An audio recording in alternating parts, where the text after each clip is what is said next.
didn't say he wouldn't be. I think we've talked about it.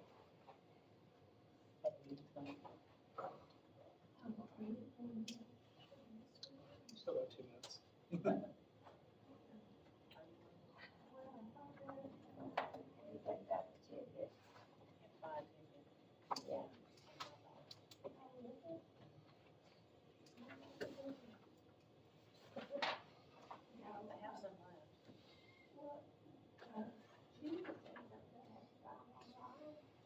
I think it's mine.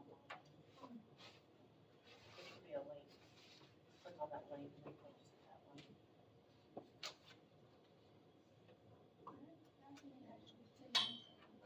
You gotta go to the, I think it's the Ray Economic Tourism website.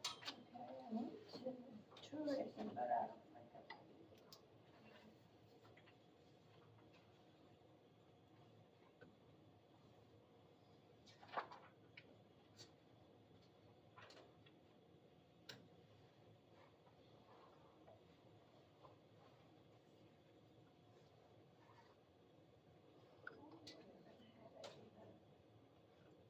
Something like that. Auditoriums.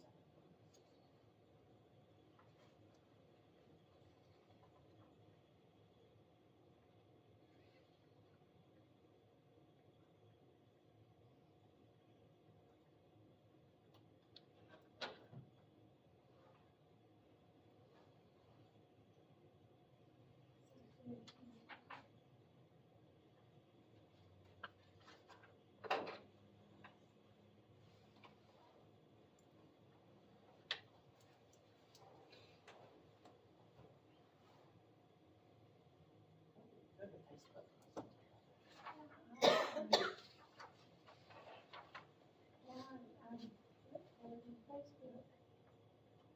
Ray County Tourism.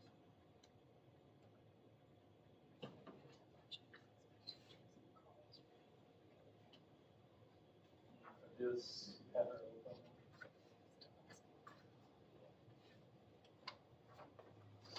So,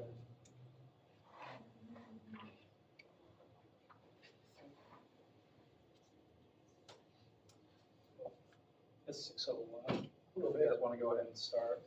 Guys, we'll go ahead and call the meeting to order. We have established quorum. We do have enough here, honestly, on. We're gonna go ahead and approve the minutes from June. Everybody had time to look over that.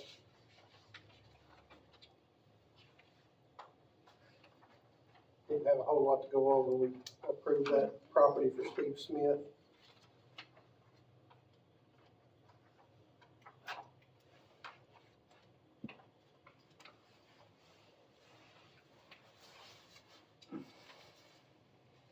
Have a motion to approve those minutes. Make a motion. All in favor, vote aye. Aye. Motion approved. Guess we'll turn this over to Jonathan. Well, I guess you do need to do number B, or letter B, here in person. So if anybody has anything they want to talk about, it's on the agenda. Okay. You guys have anything you guys want to discuss? Just wanted to know if there was any place that Spring City could move out, anywhere, so we could bring in more housing, more tax revenue. I do know there's a few spots that, can you go out any farther on New Lake Road, past the boat dock? How about north, out by Napa? So you're talking about like annexation, like annexing properties? Just properties where somebody could build and bring in more tax. If there isn't a house already there, they wanted to bring in a, Yeah, I mean, I think we'll talk about it a little bit later, I didn't see, but annexation is a whole process that requires the consent of both parties, so both the city and the people that are outside of Spring City. Right.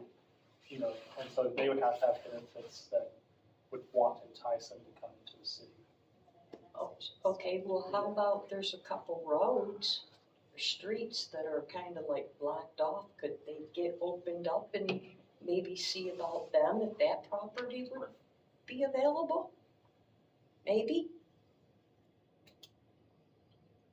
Well, Isn't there a street from Hillcrest down by Steve Smith's?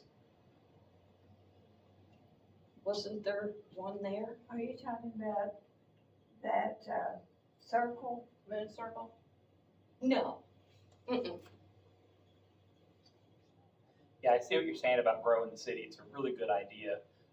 One of the complications that we have with annexation is that it has to be put on a referendum and they have to vote for it. Mhm. So they have to already almost want it in order for us to put it out there. They have to actually vote. The other Okay, thing is they have to be within what's called the urban growth boundary, so there's certain portions outside the city that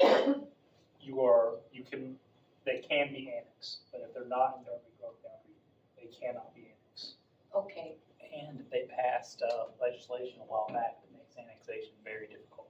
Yeah. Well, there's a road by Rebus. The other thing with anything, planning commission, city, we can try to, maybe try to entice developers coming in, that's very difficult to do.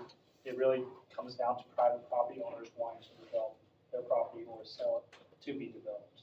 So it's Has really, the city can't force something to happen. Okay.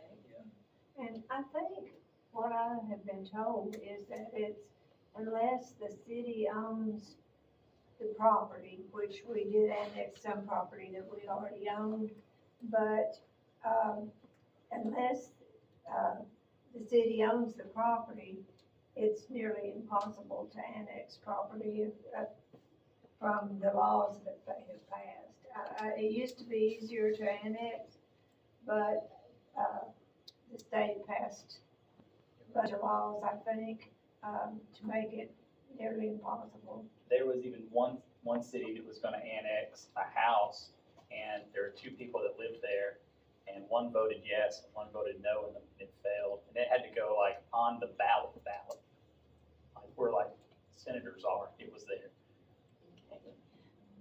There is another property that's down past the retirement home.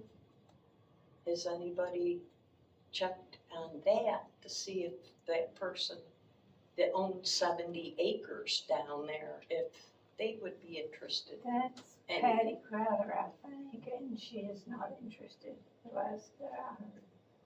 Now, if she was to ever sell it to a developer, you could always say, we'll give you access to our water and sewer if you let us annex you in, and then that would be the owner agreeing to it. Mhm. So there is avenues, but it's really difficult. You're right, it's very difficult. Yeah, that's annexation can be up to like a year-long process to get them like from the start to the end. If you If you get even it get in. it,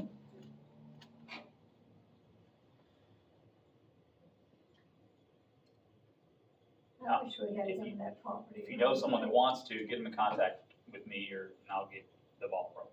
If you know someone outside the county that wants to, and they're bordering us, they're in the growth plan and everything, if we can get all the steps. I wish we had some of that property around the lake. Yeah. Like where you, Annex all that. yeah, I wish we could annex that, we'd be breaking in some tax dollars. And that's part of the problem too, is you have to vote to tax yourself, and most people won't.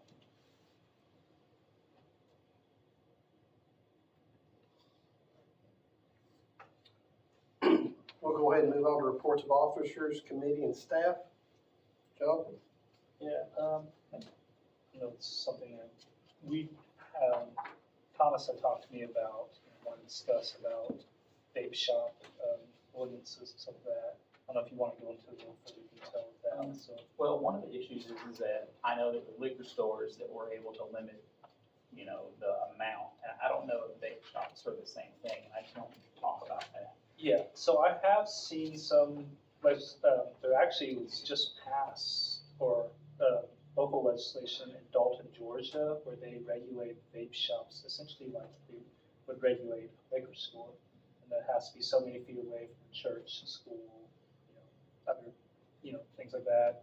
You could have, yeah, licensing, stuff like you would have to get a permit from the city, just like you get from like beer permit, whatever, liquor, license, stuff like that. Those are things that if the planning commission, city commission are wanting to pursue, we could put a sample ordinance for you guys to look at. There's Yeah. also another type of example up in London where they limit it to only one type of zoning. That's what you normally can do with the type of zone. Yeah, so you can put it in like a certain zoning district that makes sense where it can be located and then, And then, the question kind of came up, every gas station's kind of becoming a big shop now because it's just more of a Yeah. standalone for a vape shop, but the And- gas stations have everything else. that will be an interesting thing. So I think a while back I read that vape shops, their regulation now goes under the alcohol, it was the Alcohol Borough Commission, like the ABC. Yeah, the ABC, I'm pretty sure that's how they, just because they're, stuff like that. Yeah, because there are concerns, obviously there was a huge concern about vaping for teenagers and having that readily available to them, and maybe they want to regulate that, so. Yeah, I don't know how quickly the state will catch up before, and whether it be local governments need to take the forefront before the state does. So it's something the city can go ahead and do if they want to chip. Yeah, I think you can always regulate uses and where they are located. And So does that start here with this board? yeah, so any zoning ordinance has to start with the planning commission, unless you pass the thing within your municipal ordinance. That's a municipal code, but I would advise, because again, it's zoning related, but it'd be a zoning. Would it start here as a zoning ordinance and then would it go to the commission? Yeah, so the way that zoning ordinances work is that planning commissions recommend zoning. They recommend either approval or denial to the city commission. The city commission is the ultimate decider. They're the ones that vote whether to approve or deny a zoning amendment. And once that's passed, then it's added to the zoning ordinance. So because an ordinance has to be through your legislative body. Now, you're talking about for vape shops, zoning ordinance, particularly for those. As far as the liquor license goes, you can't go back after. Yeah, you would, I'm assuming the city has their own liquor, because every city, the state law gives you the ability to regulate, We have liquor our own license. ordinance. So you have your own rules that can be, because state, I think, gives some pretty extensive powers to local governments to be able to regulate that. But I don't know of anything that does the same for vape shops. So you can regulate your use, and you can regulate to a certain extent. Again, like I said, I know Dalton, Georgia just passed it. I have their ordinance, so I can look at that and see what they pass and kind of see what applies to Spring City. I guess Didn't they maybe- just turn down the liquor store at the strip mall? And they just apply for one there? Yeah, Yeah, three in total applied, the one at the strip mall, the one at the BP Market, and the one on Ellis Street. Ellis Street was the one that was chosen initially because of the ease of parking, egress, and, but then they pulled out of the application process because of the amount of work that needed to be done inside the building. So then it went back up for the vote, for the beer board to give their recommendation on who the city approved to go towards the liquor license in the state. And then it was the BP Market was the one that they chose. So that's where that's at now. They're the ones pursuing the process. Quiet. Gas town. That little Morton building right there behind the car washes are behind it. Okay. between the Yeah. Overpass, I know, I got it. Yeah. And it's not. Yeah. That's- So yeah, we go into your question about obviously vapes going into like gas stations. I'll have to do some research on that and see how That's others not a have problem. regulated that. Because again, if we used to sell, like how do you regulate? Because that's where I think the zoning ordinance, it may have to be both a simultaneous zoning ordinance and a municipal code. So that way the city actually has the ability to, do a codes violation if somebody's trying to do something that's, they don't get the proper permit or whatever. I don't know anything much about vapes, but, do you have to show, fortunately I did, but do you have to show ID to purchase that? I think it's just I like think cigarettes. Cigarettes. Like cigarettes, yeah, Cigarettes. cigarettes, like I it'd be mean- 18, I think. They Yeah, don't call it you're older than anything. Oh, is it now 21? Is it 21 now? I think it's 21 for Oh, smoking. wow. Yeah, yeah, but, so wouldn't that be regulated by? well, yeah, tobacco that's ordinances? regulated, but where you have them located, maybe, is there's no regulations in If place. they're where you- just vape, just, all they sell is vapes, is that? But most companies sell they can sell cigarettes. They sell cigarettes, they sell vapes, you're gonna, smoke shop is gonna sell multiple. They do with little rows in them. Like, Do what? They Crab turned pops, Jasper everything. into a smoke shop, a vape shop. the same fella that owns the strip mall, he's got the smoke shop over here, has talked to the owner of the building right next to City Hall and wants to put another one right next to you guys, so. That, you mean on Gray Avenue? And the old bank. Oh, the old bank? Oh, Right, yeah, well, right it's across on- from the old it's on bank, Gray. Oh, it has the old strip? smoke shop. what's the folks that own that building there? Next to The the guy- library? You don't remember Cindy Ross? Cindy Ross's building. Oh, Oh, okay. really? Is it Riggs, is that her Oh, I brother? thought their church, No. the church is in there though. Well, it's Roy. Roy. One of them is open. Roy came and talked to me about it the other day and asked me my thoughts on it. I'm like, why would he want another one? It's the same fella. And I think he's just trying to get all of it for One on himself. every corner. But he's wanting to rent that building to put another one right there. So, I mean, I feel like there should be But some then sort of that's regulation on probably it. too close to the church. But then I. But there's no There's no regulation on So it. I think Yeah, that's kind of that's the thing, true. it's not necessarily that we don't want vape shop stuff, they do bring sales tax to the city, but, if you don't want it right next to children, you don't want it right next, You don't want your city to be full of. yeah, you don't want them to be full of that either, like, so you wanna have it, because right now, you can put it really anywhere in commercial, that's how it's regulated, because it's a retail use. To this type of commercial zoning. Yeah, so if you wanna see, if there's certain zoning districts that make more sense versus allowing all commercial zoning districts. And you can be very specific with the type of buildings that, so for example, you could say it must be 1,000 feet distance from a church or a school or that type of building. And then another good example I saw is that they can be only so far from another smoke shop. But, it's not regulated. Sounds like a billboard. They gotta be at the top, 300 feet or something. So can you get this moved up forward by like next week? Not the next week, but hopefully by the next planning commission, we should have something that you guys can look at. Like, But yeah. what, You got 6 months. Yeah, I was gonna to say, put something up. Yeah. a year. so, yeah, Well, we can plan to have one hopefully next month. but what kind of thing would we want? I mean, Yeah, I guess that's curious. quick questions. I like, are there certain, what do you think is a proper distance? So I guess, what is your liquor distance? How far is your liquor? Well, I don't think. 200 feet from the liquor store's gonna be 250 feet from the church.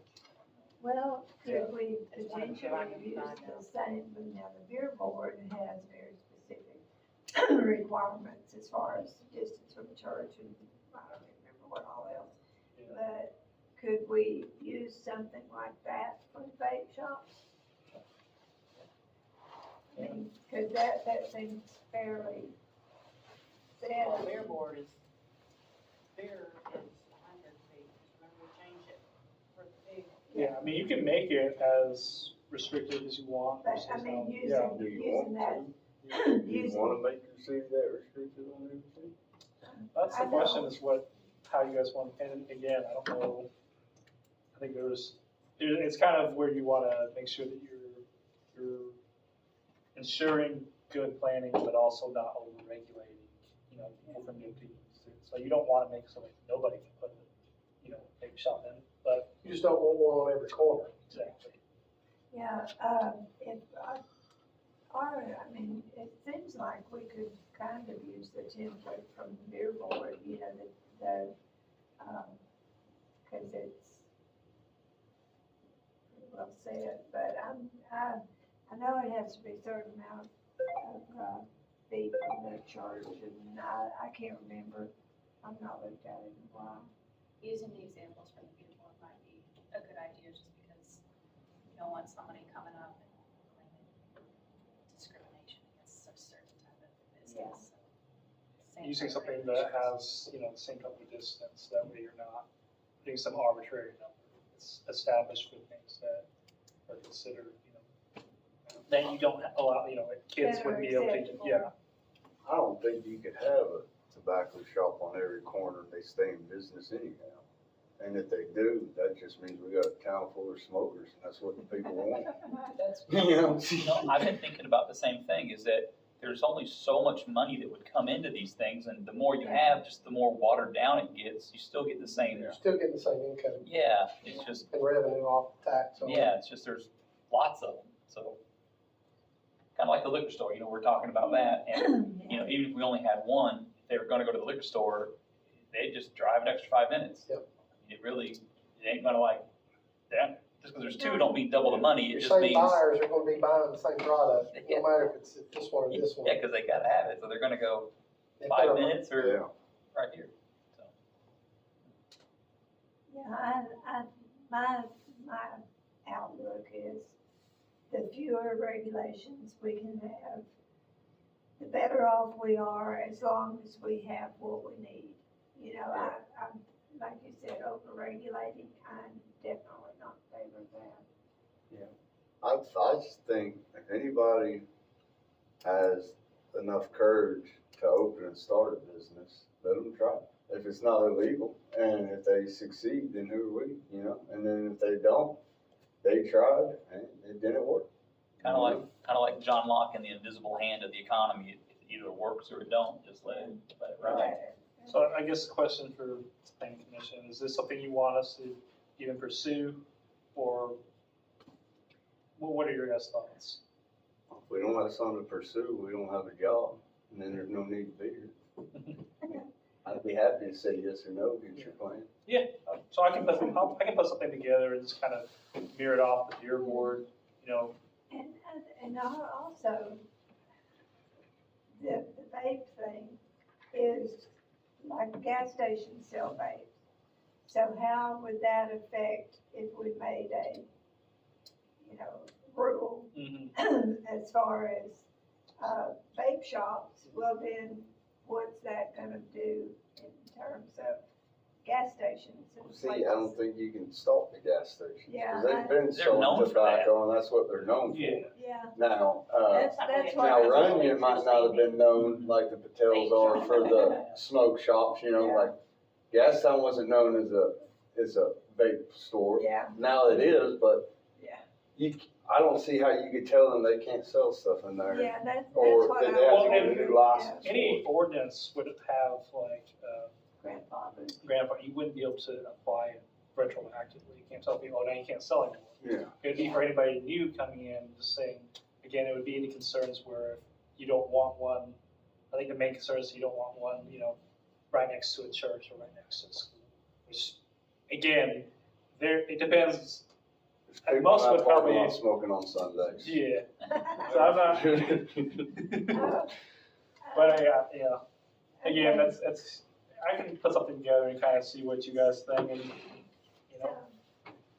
I'm thinking when the liquor store first opened up a few years ago, they had to, it couldn't just be liquor sales. It couldn't be just liquor sales, they had to have a certain percentage that was other merchandise. A liquor store or Yeah. a restaurant, No. liquor by the drink.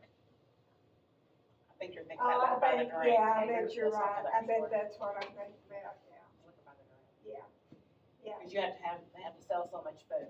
But now, you know, I remember them talking about that liquor store and how much food they were selling. But, I mean, that sounds right, but then I kind of remember, you know, them saying, well, you know, they're actually selling as much other stuff as they said they were and all that, and that was at the liquor store. Liquor stores normally don't have kitchens, they just. No, I mean, like, Oh, popcorn, candy, Oh, you I know, understand, that, yeah. that kind of, yeah, convenience they have store to stuff. actually be a restaurant. Yeah, then they sell drinks too.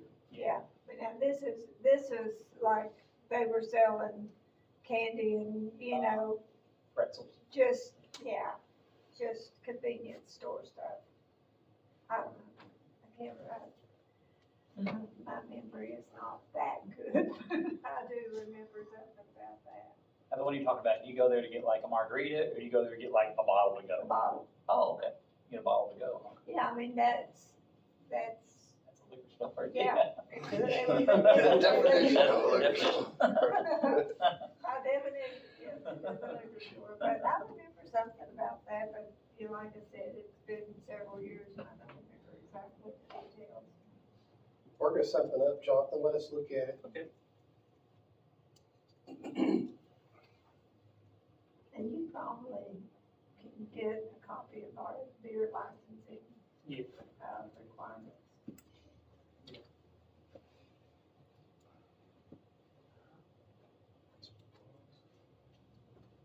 Thing we need to discuss. I know.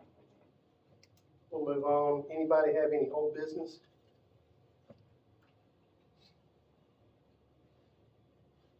Moving on to new business.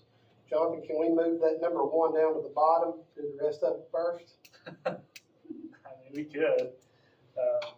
Let's start with number 2, PC 101. All right, so that's in your agenda pack, and basically I just wanted to kind of go over, you know, I know there are a few new planning commissioners or, you know, some that return, but just kind of going over it a bit and saying, you know, what is planning, what is the role of planning commissioners, you know, what is your, you know, and our role and all that intelligence. So, you know, planning, according to the American Planning Association, is the goal of planning is to maximize the health, safety, and economic well-being for all residents. This involves thinking about how we can move around our community, the businesses and attractions in our community, where we want to live, and opportunities for recreation. Most of all, planning helps create communities of lasting value. So the idea is like when you're planning is you're looking, you know, 10, 15, 20 years down the future. You're looking to see what you want your city to look like. Because, you know, it's not about, oh, well, a new business is going to come in. So we're just being reactionary. It's about being proactive, saying we have a vision for what we want our community to look like, and that we want, you know, businesses to be attracted here that not only help our tax base, but also, you know, helps further our communities. Things that, you know, and then also looking at, you know, development in terms of residential, having more housing so that you can keep people living in your city, that they don't have to go elsewhere to find housing. Because those are things that you want to look at and see, you know, that's part of the planning process. And did you know, we have what is that plan called? A master plan? Master plan. Yeah, yeah. Have you seen that? No. Master plan? Yeah, we may have it in our, Now, it doesn't go into all of these things, but it's like a development plan, basically, for the whole city. Yeah, they got a render in the whole town. yeah. Yeah. And again, that's part of it, you know, as part of planning commissioners, you look at that master plan saying, are you adhering to that master plan? Is that something that is, you know, are you moving toward, you know, developing your town in a way that makes that master plan a reality? So far, I don't think we've started the master plan, but, Well, we have somewhat, we're working on the downtown. yeah. Yeah, and that's the thing, is a lot of times your downtowns your first start, then you have to look at, you know, other sections of downtown, your city. So we'll go into what is a planning commission. So you guys are planning commissioners. So there's different sizes of commissions. So municipal, which is what Spring City is 5 to 10 members. That's what state law regulates. So you have to have a minimum of 5, a maximum of 10. Regional are 5 to 15 members. So again, your minimum 5, max 15. And both are set by the legislative body. So that's how many members are voted on by the legislative body. So your municipal membership, is maybe answer your question, you have a mayor or your mayor's designee, and then one governing body member, so your alderman and council member, and then remaining members are appointed by the mayor. We won't go to regional membership because that doesn't apply to you guys. So organization of planning commission is your chair, vice chair, secretary, which we'll go into a little later. It's 1-year term, there are no limits. Adopt bylaws to determine meeting rules, schedule order of business, attendance requirements, and election process for officers. And then your planning commission bylaws may be adopted and amended by the PC without review or approval by state body. So your bylaws basically say, how are you gonna run this meeting? You know, what are your, how's your agenda gonna be set? You know, how are you gonna do your voting? Do you have to, you know, sometimes some planning commissions have, they're very, like, you have to vote before you can even do anything. Like, before you can start business, you have to vote on each item before you even vote, before you can even discuss that item. Because some of them are a little more lax. You guys are a little more lax, don't have to vote on, just to discuss something. So the role of us as set the planning staff, you know, so we as planners provide professional guidance. You guys, you know, a lot of times we take calls or emails from property owners or developers looking to invest. So, you know, just this week, took an email from a person looking to say if they could do tiny homes in, you know, Spring City. So we had to go look at zoning ordinance, explain to them what areas tiny homes would be allowed. So, you know, that's the resource that we have, is that instead of having to always come to the planning commission meeting, they can reach out and we can answer questions that are easily answered by the zoning ordinance or the subdivision regulations. You know, available assist with planning documents and mappings, annexations. So we have worked on annexations for other cities. I think Maggie's actually working on annexation for another community of ours right now. So we do things like that. What we're not enforcement officers or building inspectors or zoning administrators. So we don't enforce your regulations. We're merely advisory capacity. So we advise the planning commission, we advise the city on the regulations that you have. But your enforcement is down to whatever your city enforcers have. So your building inspectors, your building regulations. You know, the city manager will enforce any zoning regulations that are applicable to him to enforce. We don't vote on the planning commission, so again, our sole capacity is to advise you guys. And the board may accept or reject our recommendations. You know, commissioners, you should make your decisions that feel with the best interests of your community. All right, role of the planning commission. So you guys develop and adopt subdivision regulations. You also develop and recommend zoning and planning policies to the legislative body. So I want to go a little deeper in this. Your subdivision regulations per state law is the sole purview of the planning commission. That's how, when somebody wants to divide their property, they have to follow the subdivision regulations. So the planning commission can vote on changes to subdivision regulations, and it doesn't go to the city commission. It's solely under the purview of the planning commission, and that's mandated by state law. However, for zoning ordinances and amendments, you develop and recommend those to the legislative body. You also review projects to determine if they meet zoning or other requirements. So if somebody wants to do a subdivision, you review and approve or deny a subdivision based on the regulations. You review and approve site plans. So site plans are when somebody wants to build, you know, it's usually for a commercial building. They're wanting to build a commercial building. They have to submit a site plan that shows what they're building, how many parking spaces, their ingress and egress, their, you know, any stormwater, stuff like that, showing that it's not going to be detrimental to the community. They're not putting stormwater runoff onto their neighbor or onto the state highway or a public road.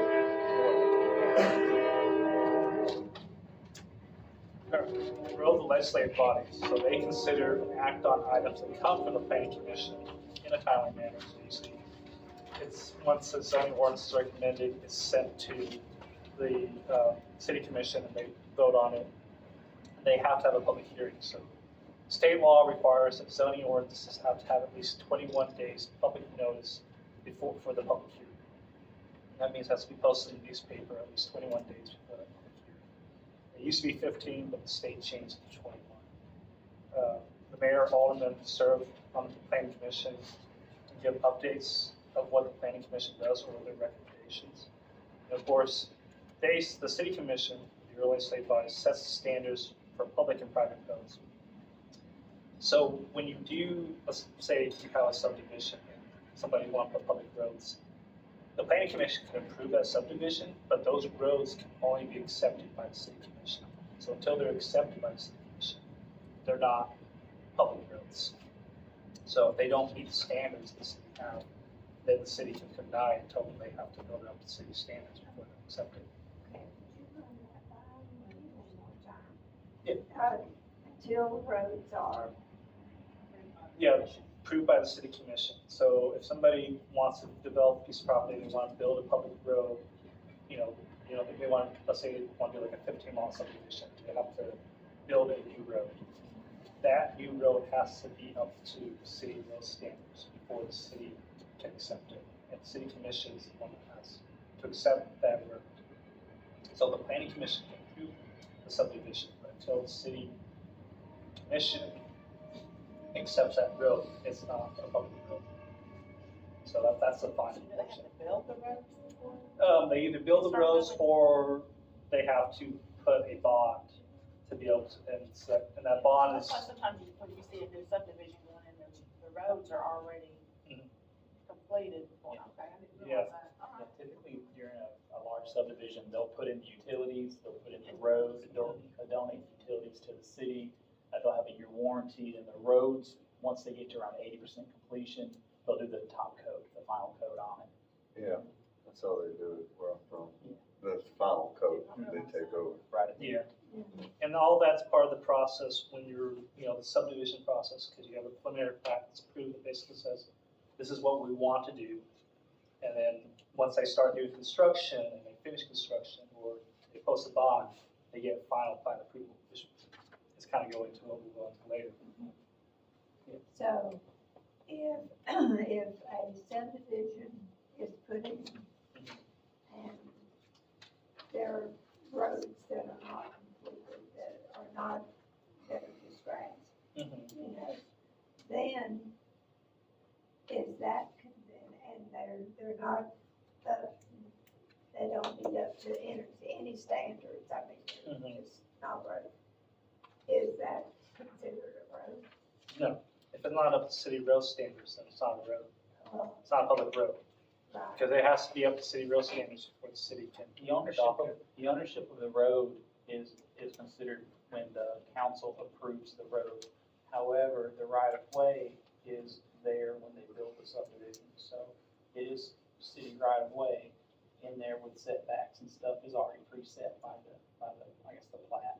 But the road itself, like if they paved it too soon and then tore it up with concrete trucks, you can pull their bond and get it repaired. and well, and some of these that, were done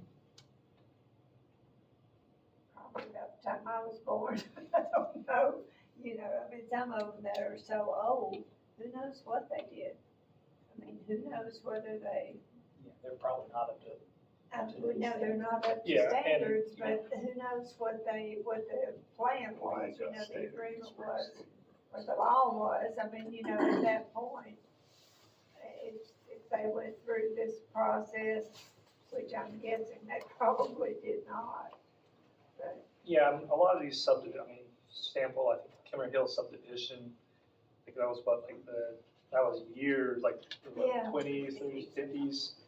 I think you guys didn't adopt subdivision regulations in the town until, I think, the 80s. yeah. So that means that it was built long before you can enforce those subdivision regulations. Yeah, So, and as far as the roads Yeah. go that were never developed, Yeah. I mean, they were on a plat, but that was it. They were never developed. So, does that mean that's kind of in limbo, or does that I mean mean, that it's at just not? some point, the town accepted those as public roads. Maybe, So, maybe, I mean, who knows? Whether, you know, in the fifties, who knows what they did? Well, with a water pipe, say we put a water pipe across a leased property 50 years ago, and he found out about it, and there's no right of way to it, he says, move it. Well, we can stay there by prescription, you know, because it's just there now. The roads are probably the same thing, they're probably ours, whether we like it or not, even the bad ones. Well, I mean, they were never put in. Oh, I know what you're saying, yeah, it's just Yeah. it's a strip of right of way, there's nothing there. Yeah, it's just, it's on the plat, but there, nothing was ever done to it. And that's part of planning, is that you want to get ahead of it, you know. You have these subdivisions or these things, you know, developments were done long before you could actually enforce the regulations. So you can't retroactively regulate that, but you can put any future developments to say you have to be held to a higher standard, because we don't want to perpetuate the same issues that plague our city. They should have, back then, they should have had a bond, pulled someone's bond and paved the road. Should have. And did the board should have approved the Shoulda, road. shoulda, woulda, coulda. Back then, it was a handshake. Yeah, Yeah. and everybody is gone and totally forgotten. I had, since I've been in commission, that was brought to my attention that someone had made a handshake deal. I said, well, that's between you and the one that shook the hand. I said, it has to be in writing. I said, a handshake don't get it.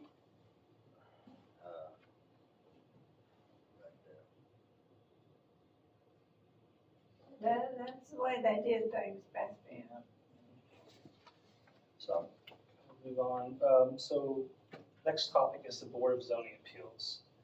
Now, the Board of Zoning Appeals is technically a separate board from the Planning Commission. So, you have a Planning Commission, you have a Board of Zoning Appeals. Your membership sometimes is the same, which is the case for Spring City. The membership for the Planning Commission, the membership for the Board of Zoning Appeals is the same. So you guys are the BCA also, but you have, when you do business as the BCA, it has to be a separate meeting. It has to have, yes, its own separate minutes, separate records that are kept for that. And they, you know, BCA meetings typically require a special public notice.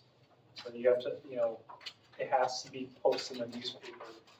And oftentimes, we try to schedule at the same time, it's the same date as the planning commission, usually, 30 minutes, an hour before the planning commission meeting. So that way, you're not having to have a whole separate date, separate meeting, especially if it's the same membership, they don't have to come a separate date, just, because they're gonna be doing their planning commission duties right after. So BCA has multiple things. They hear and decide administrative appeals. So a BCA is actually, it's a quasi-judicial board. So essentially, they're a board of last resort. They can make decisions on, let's say the building inspector says, this person's a violation of the zoning ordinance. Well, the property owner says, I don't agree with that, I want to appeal this. And then they would go to the BCA to appeal that and say, I am not in violation. The BCA is the final decision maker in terms of the city of how that goes. Now, that doesn't prevent them from going to, Chancery Court or wherever there, but that is, for the city's sake, that's the last, they don't go to the city commission or the planning commission after that. The BCA is the last stop, but they go whenever they're wanting, want a decision on that. You can also grant variances from the zoning regulations. So let's say somebody wants to build, a house, but their property's a little too small, to be able to meet all the setbacks. So they might be in violation of a side setback. Depending on peculiar, if there's really no way that they can get more land or anything like that, that would be a reason to potentially give them a variance to say, we're gonna grant a variance from that side setback, so you no longer have to adhere to that side setback. In this specific situation, doesn't mean that all properties are no longer going to adhere to that. It means this specific one, because of their specific exceptional circumstance, like the size of their property or the way it's laid out. you also interpret the zoning ordinance and maps. So sometimes you have a section, maybe the zoning ordinance that is kind of ambiguous, or somebody thinks it's ambiguous. The property owner says, well, I think this is what it says, and the city may say, I don't agree with that. Well, they would go to the BZA and say, what does this actually mean? The BZA would say, this is what we determine it to mean. So that's, again, it's part of that quasi-judicial board that you guys are. Anybody have any questions about that? All right, so you got your local government planning tools. A general plan, which can be, a comp plan, a master plan, is usually something there. You have your subdivision regulations, you have your zoning ordinance, you have a building permit program. So again, the potential to deny developments if they don't adhere to your regulations, and your floodplain enforcement, which we'll go into a little later. So usually, this is kind of the typical steps that developers should do. Identify the current zoning of property. So they got to figure out, can I actually what is this property? And then confirm that they can actually build whatever they want on that property. So let's say somebody wanted to do, a bakery, but the property is R2. Well, you can't have a bakery in a residential area. So that's something, or reverse, you want to build, a duplex in, C4 or wherever, that you wouldn't be able to do that. So that's where that would be a hurdle. But let's say they do get that and they figure out, okay, we can do that. We can build whatever we want to build. We can build houses here. So they can subdivide their property, create lots, and then prepare and submit a site plan required. The site plan is usually more for your commercial lots. You're not going to have a site plan in a residential lot unless it's for a multifamily development, so like apartments or condos. And then once the site plan is approved by the planning commission, you can apply for a building permit. They construct their development in accordance with that site plan. And then once complete, they obtain certificate of occupancy. So the next page we have is a sample subdivision plan. So right here you have, 4 lots. So it's lot 1 is a flag stem one back here, and you have lot 2, lot 3, and lot 4. That's kind of might be a standard one. This is more, I think this is in the county, so it may not, we just have a sample that we give for all of our commissions. But, when you do this, you're looking at a subdivision, you want to make sure it adheres to all the regulations of the subdivision regulations and the zoning ordinance. So for you guys, you have both sub-regs and zoning ordinance. County only has subdivision regulations. But, when you look at it, first thing you look at is your subdivision regulations. Does it adhere to all the subdivision regulation, in terms of frontage and requirements? And does it have all the proper certificates? And then you look at your zoning and say, is it wide enough? Because a lot of your residential zoning districts are going to have, or even all your zoning districts have a certain minimum width. You have to have a certain amount of public road frontage. And then you look at, is it big enough? So, you have a minimum lot size. Those are all things that you look at when you're evaluating a subdivision plat. And so this is kind of a smaller one. You could have a major one where you have roads and utilities and things. That's where you have to look at the road profiles and see, okay, does it adhere to your, the road grade that you have, the maximum road grade that you have, and do they have, if you have curb and guttering, do they have that in they're shown in their subdivision? That's where you have a major subdivision and things that you evaluate and look at. And so part of our job is that we would be the ones to kind of review that for you guys and give our recommendations. And you guys will look at that and see if there are any other issues that you perceive or things that you want answered by the developer. In a subdivision, when I first started, I was confused about this, but it doesn't necessarily refer to what people typically think of as a subdivision. It just generally refers to any division of land on a single plot of land. So like last year, you guys, approved Steve Smith, which was dividing 2 lots, or it was 2 lots. Changing boundary lines for that. Again, any division of property that is under 5 acres is considered a subdivision. That's 2 lots. And then Under 5 acres? under 5 acres, yes. And in some cases, even if it's over 5 acres, but you're putting in new utilities a new road, then that also has to go to planning commission because it's considered a subdivision of property under state law. All right, so sample site plan, this is kind of something if somebody wants to bring in, usually it's commercial, somebody wants to bring in commercial business, they're building a new building, so they gotta show, this is kind of a typical thing to show. They're showing their ingress and their egress, they're showing their parking, they're showing the building, size of the building, show, ADA, anything, that you have that's required in your site plan regulations has to be shown on the site plan. It has to be approved by the planning commission before a building permit can be issued. Is this the Taco Bell?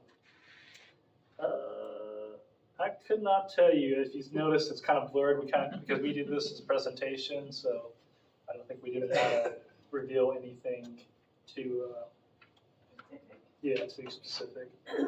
But, different things. So it's showing basically the layout of how they're going to build their development. So, you want to know, how's your ingress and egress going to go, especially coming off the state highway. If they're coming off the state highway, is it going to create a traffic hazard the way that you have it situated? Those are things that you have to consider there, or even on a more narrow street, it's not going to be concerned. So those are things you want to look at and see, and make sure that you go to your zoning ordinance. So the last thing here is your National Flood Insurance Program. So Spring City,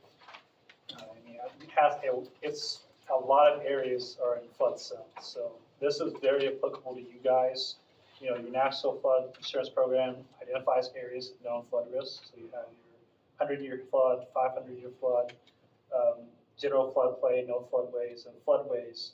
And the FEMA publishes these maps, and the city has to also adopt a flood damage prevention ordinances.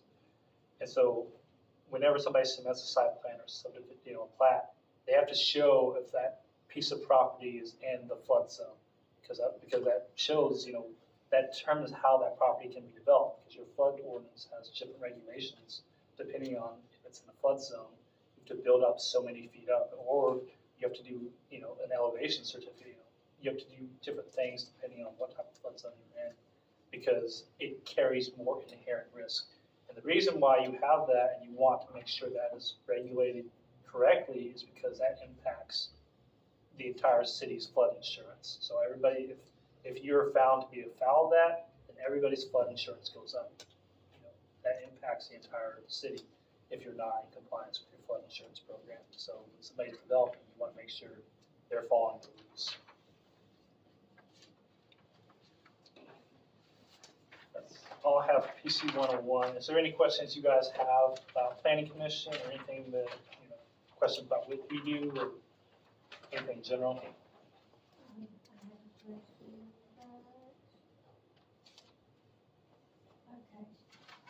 I'm still a little confused.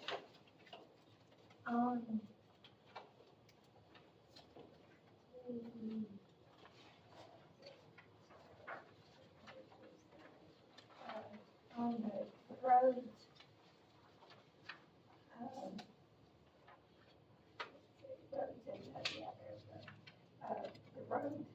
roads in a subdivision, when, at what point are they considered a city street? Once they have been brought up to standards, or, for example, if nothing has ever been done? Once they're adopted by the city. So again, But- when I say up to city rail standard, that's what you guys should be doing. You should not be accepting city roads that are not up to city rail standards. But we can't obviously, in the Ones past, in the past. may have been accepted because when you incorporated, you accepted all these, They you were all had all grandfathered these. in. Yeah. And so you're not going to tell people you have to build everything up But just to be, if, I would say some of the subdivisions were,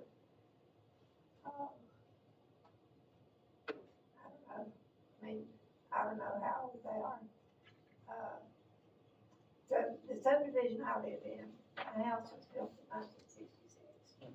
So I know there were houses there prior to that. So I don't know, what they did Yeah, and again, like I said, like, I would have to double check and see, but a lot of cities adopted subdivision regulations and zoning, or at least subdivision around the eighties. That was, if you look at a lot of our communities around here, you'll see a lot of these children adopted in the eighties. Just because before then, it was basically just kind of, you know, it was somewhat of the Wild West. If you look at some Yeah. plats from like the twenties and thirties, Yeah, you got lots that are like 25 feet wide. You can't build anything on a 25 wide lot, but they just did that because they, you know, you got small I got a lot that time.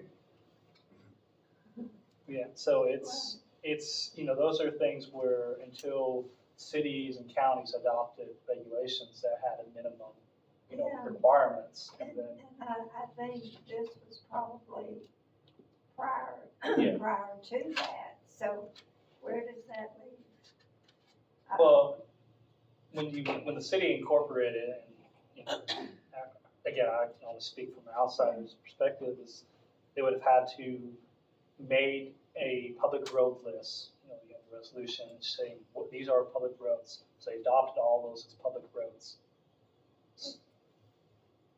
Who's, I mean, I mean, that would be in your record.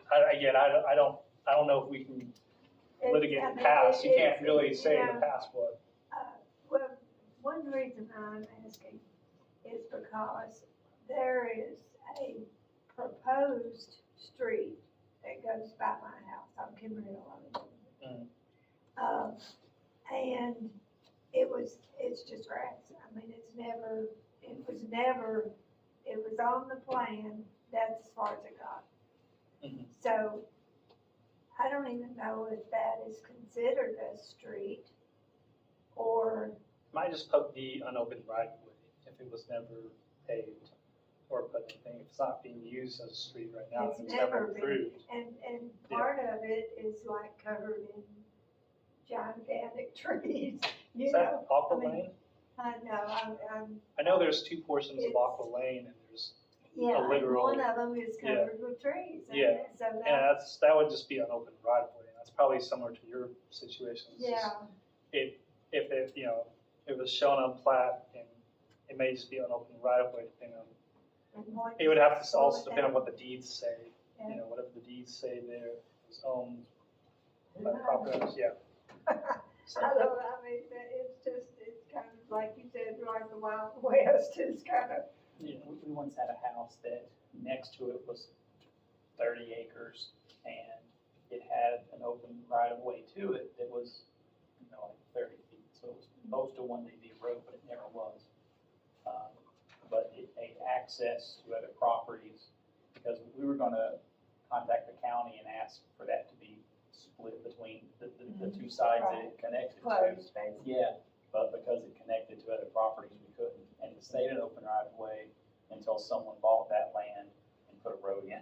Yeah. Literally, they put it into county specs. Yeah. So I don't know who would do that in this That's- case. Yeah, But I don't know. That's kind of the Well, I own situation where- property back behind it, so, I think going off said, like, yeah, if that right of way touches it, if that's the only frontage that somebody's property has, you can't just abandon it yeah, because you're taking away their access. yeah, but, we wanted to, but we couldn't. well, and like, I own the lots behind it, you know, so I don't want access, I've not walked out there in probably 20 years. Anybody else have any questions? So, had discussion, high density development, nothing really, you know, concrete or anything that, I think just conversations I had, city manager talking about how you guys, you know, what are some things that you guys, I guess, the future of like development and residential development in Spring City. So looking at your zoning map, your high density is your R3. There's not really a ton of R3. The biggest R3 is a cemetery, so obviously you can't develop that. There are some properties on the eastern end of the city off New Lake Road, State Highway, they're pretty large sizable tracts. They're not in the flood zone, but there are one in R2, so it's low density, medium density, there. Those are really probably the only places left, looking at the map in Spring City, that you could do, you know, a major subdivision. But I mean, I guess just open the floor, like what, how do you guys want to see, you know, are there things that you want to see that, you know, promotes residential development, so making it easier for, you know, I guess, I don't know, it's kind of, You know, everyone talks about more restaurants, more shopping, and you won't get those without more rooftops. So that's just something to think about. Whether we actually truly want it beside of us or not, we don't know, but, you know, we all want more conveniences, and with those comes rooftops. And rooftops are hard to get. They're hard to get. Do you think we could look into mixed use?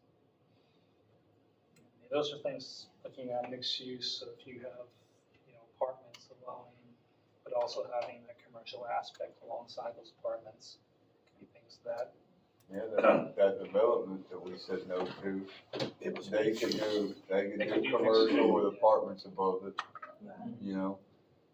Dunlap on their main street has small local businesses operating out of residential type homes.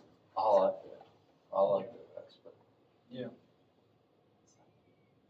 and that may be ways where you kind of, you know,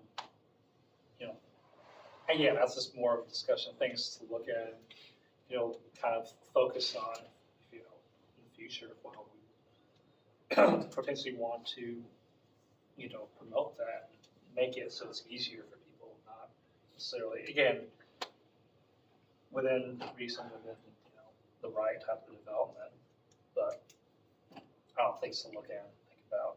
I know somebody, this was a couple of years ago, the property I talked about off New Lake Road, they were talking about doing apartments. And I said, well, it's not zoned for apartments, first of all. You know, the type and the way they want to enter off, it was off Burroughs Road, which is a very narrow road. I said, Yeah. you can't do it off there. Like, you would have to get off New Lake Road. And that's the only way I could see that development happening. And part of that goes from Burles Road to New Lake Road is probably in floodplain because it floods. Yeah, so it's not a flood zone per the flood map, it doesn't mean it doesn't flood, because again, Yeah, you have so many flood zones around here. Yeah. Other properties will flood regardless of. It will have our water in it. Yeah, and part of it's probably because, again, it's not been developed, so there's no natural, Yeah, nothing to put. yeah, it's pretty low. Yeah. I used to live on Burles Road, so. Yeah.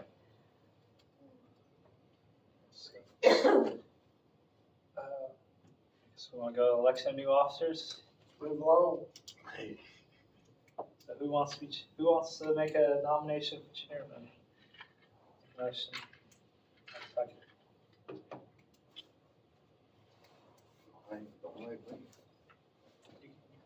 I'm not a secretary.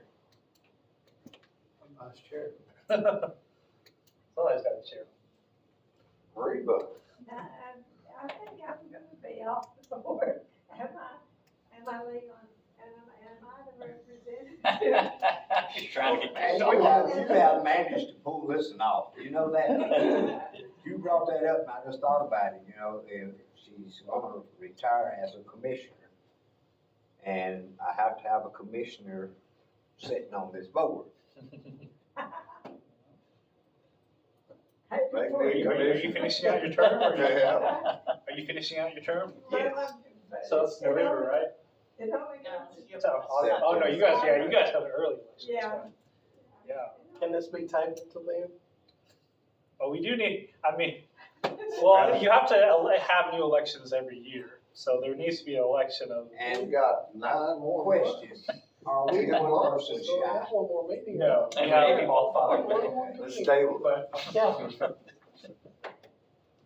You're gonna be. Well, look, when Harvey's running for your seat, so when Harvey gets her seat, Harvey's got a seat. yeah, there you go. Just switch the room.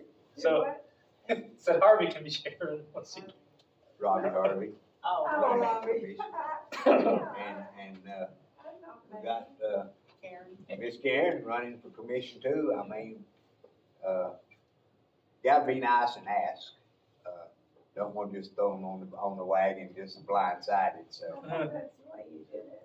Waiting for somebody to be out and nominate them. But when I was in high school, that's the way we did it. So did you step forward or did everybody else just step back? Well, they swapped roles. What had happened was, she used to sit on the library board. And she done it, twice, 2 consecutive times? Then, so they swapped, and Miss Jody went to the library board. Tom Beavers, he was sitting on the planning committee until he had health issues, and he had to choose between the bidder of whether to give a commission seat or give up this, so he gave this up. So Miss Reba was the lone wolf. It fell on due to the fact that Jenkins was out of town at this point in time. So, we pray that this next coming up, that, we will have someone that's gonna be very interested in being on it, but, Robbie loves boards. He's on like 12 of them. we, There you go. I nominate Ron, he's not even on the Second. we got to, we went a year now without our chairman. I guess so, yeah, we never did. Remember, you said we make our own bylaws and stuff, though, right? Why can't we? But you have to have, well, I think state law requires, you have to have a chairman and a vice chairman. Chairman. You have to have at least 3 positions. Yeah, it has to be a chairman in there somewhere along the line, I mean. What does the chairman have to do? All they Read do all is the lead the stuff? meeting, what Jeremy did tonight, which is not that hard, Jeremy. Yeah, it ain't that hard. You can do it. Jeremy was a blessing, he, I nominate Jerry to be chairman. I'll take your vice thing whenever you step out, but I don't wanna leave. I'll just be there in case you, and you're gonna come after me, so most likely I'll have to do it. Yeah, I wouldn't come to the next. But I don't want Mike. Alright.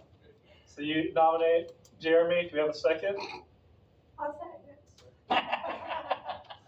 Thanks, appreciate it. You're welcome. You'll do a good job. Alright. Just for a year, right? Yeah. So one more meeting? Alright, Yeah. all in favor, say aye. I guess Any opposed? I mean, I don't wanna throw you under the bus like that. You're doing such good. Alright, so vice, we have a nomination for vice chair. Tony, He threw me under, Alright, so so Merriman, we ain't got much option. I am allowed to do that, right? alright, and then Jeremy. Alright, all in favor? Any opposed? Alright. Alright, motion. Yeah, I voted for. Alright, secretary, you have a nomination for secretary. Lee? Alright, you have a second? I do. All opposed, all in favor? Hey, I got voted out. Lee. I'm just saying. You got fired real quick. All opposed? Alright, motion approves unanimously. Is that all you've got? That's all I got. Have a motion to adjourn? I adjourn. Second. All in favor, vote aye. Aye. Motion approved. We'll next meet at March the 12th at 6 o'clock. So there's nothing on the agenda. So there's nothing on the agenda. Now, with this new tile, do I get any power? Yes. Yeah. Oh, power. Our power. I would bring a stick to the next meeting if it was me. Everybody's lying. Mayor's gavel. Oh, yeah. I got it. Well, I